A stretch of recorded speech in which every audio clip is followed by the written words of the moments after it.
ข่าวดีแต่เศร้าสุดๆโปรเจกต์ใหม่โปรเจกต์ใหญ่ของน้องธิดาลาวกับพอภูศรีวิไล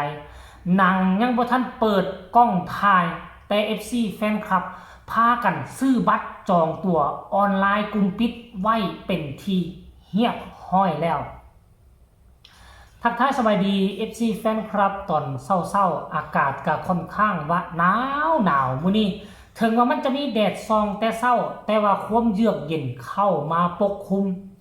นี่เป็นวันแรกในปีนี้ที่อากาศเย็นสุดๆอยู่ในประเทศลาวขอให้ FC แฟนคลับของเจเบาลาวทั้งสองฝั่งของ บ่ว่าจะอยู่ทั้งฝั่งไทยฝั่งลาวระมัดระวังกันเอาไว้แดใส่เสื้อผ้าให้มันดีๆเพื่อบ่ให้อากาศหนาวแทรกซึมเข้าไปในร่างกายเดี๋ยวมันจะบ่สบายแล้วก็จะบ่มีเวลาเบิ่งโปรเจกต์ใหม่ของธิดาลาวกับพอภูศรีวิไลได้ถ้าผู้ชม FC แฟนคลับหัวข้อหลักของพวกเขาก็คือมื้อคืนนี้เห็นไล่สดของพอภูศรีวิไลแล้วบางคนก็ตกอกตกใจคำดึกดื่นพากันไปขุดหลุมไว้เฮ็ดหยังเลี้ยงป่าเลี้ยงกบเลี้ยงอีหยังหรือบ่เจโบลาวมองว่าน่าจะเป็นส่วนหนึ่งในการถ่ายทำโปรเจกต์หนังใหม่เรื่องที่มีชื่อว่าสำนึกรักในบ้านเกิดหรือว่าภาษาลาวของพวกเขาบอกว่าสำนึกฮักในบ้านเกิดก็แตกต่างเลยภาษาลาวภาษาไทยเนาะแล้วบัดเนี่ยมันมีโปรโมชั่นพิเศษและมันมีเรื่องตื่นตาตื่นใจพวกเจ้าฮู้บ่หนังยังบ่ทันถ่ายท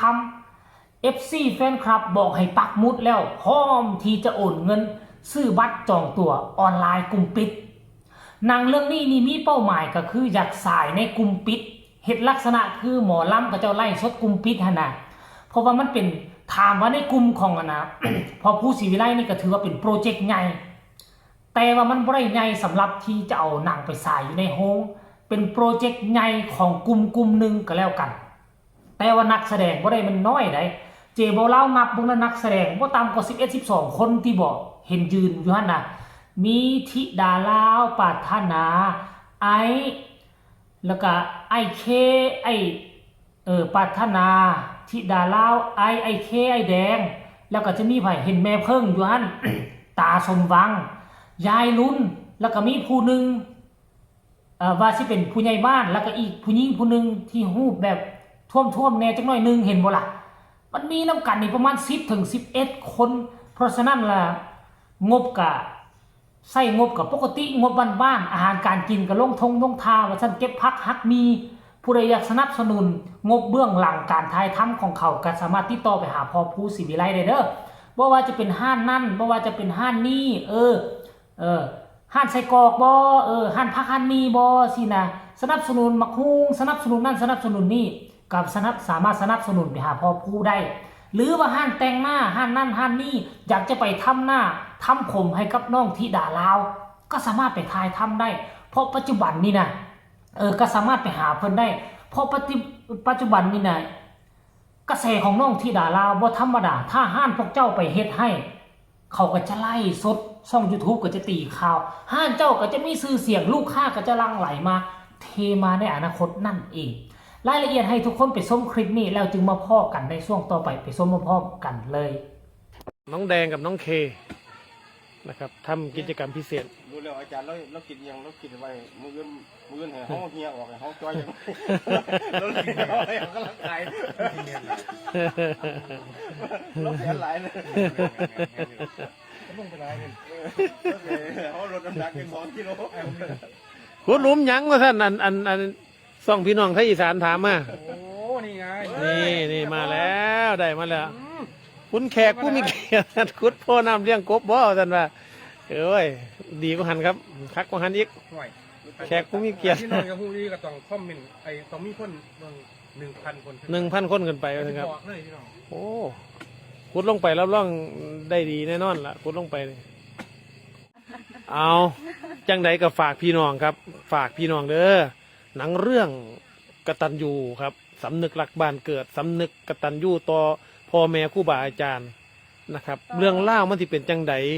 พี่น้องอย่าลืมติดตามครับเดี๋ยวเขาที่ปล่อยเบื้องหลังออกมาเบื้องเรื่อยๆวันไหนพร้อมฉายครับคนละ29 บาทเป็นกำลังใจให้ทีมงานบ้านศรีวิไลเฮาแน่ นะครับบ่เอาแพงคือหมูดอกเพราะว่าย่านคนบ่ซื้อ ตั้งแต่29 บาทนี่ก็จักสิซื้อหรือบ่ซื้อเอาอย่างน้อยๆก็มีละว่า10 คนแล้ววะ200 300กว่าท่านที่เขามาชมอยู่นี่กันอย่างน้อยๆก็ต้องมีละจัก10 คนเนาะที่ซอยต้องซื้อเนาะร้อยบอกพี่น้องดูซื้อซอยในเด้อบอกดู ซื้อบัตรซอยนะเด้อค่ะเดี๋ยวสิขึ้นราคาแล้ว นะเอาสิบ่ล่ะ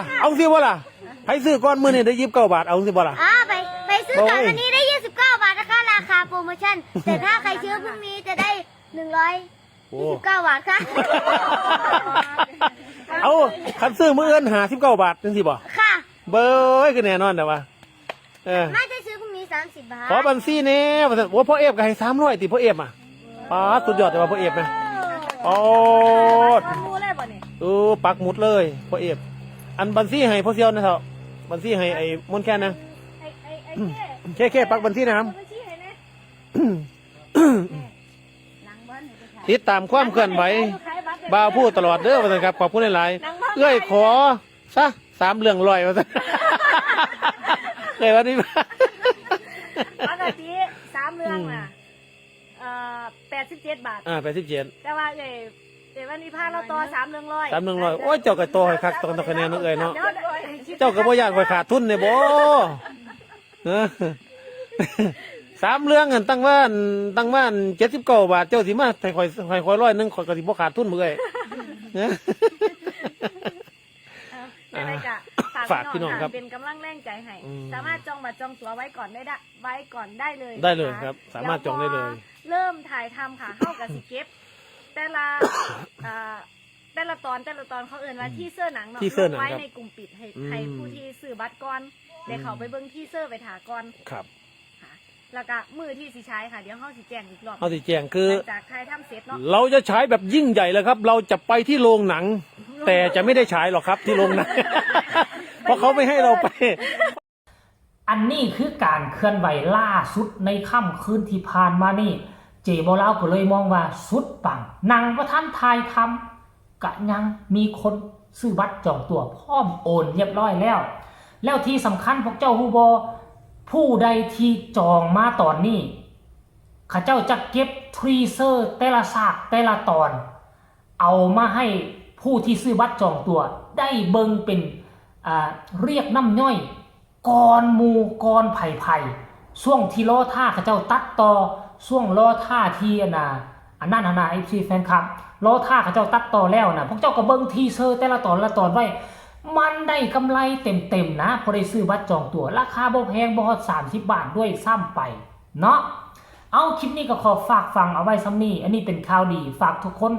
แชร์ช่วยกันแชร์เพื่อกระจายข่าวว่าโปรเจกต์ใหม่โปรเจกต์ไงสำหรับบ้านศรีวิไลกำลังจะระเบิดความมันขึ้นแล้วน่าจะถ่ายทำกันมื้อนี้ละฝากทุกคนกดไลค์กดแชร์กดติดตามไว้ในเพื่อจะบ่พลาดในคลิปต่อไปที่สำคัญจะกดข้ามโฆษณาเนาะสำหรับคลิปนี้สบายดี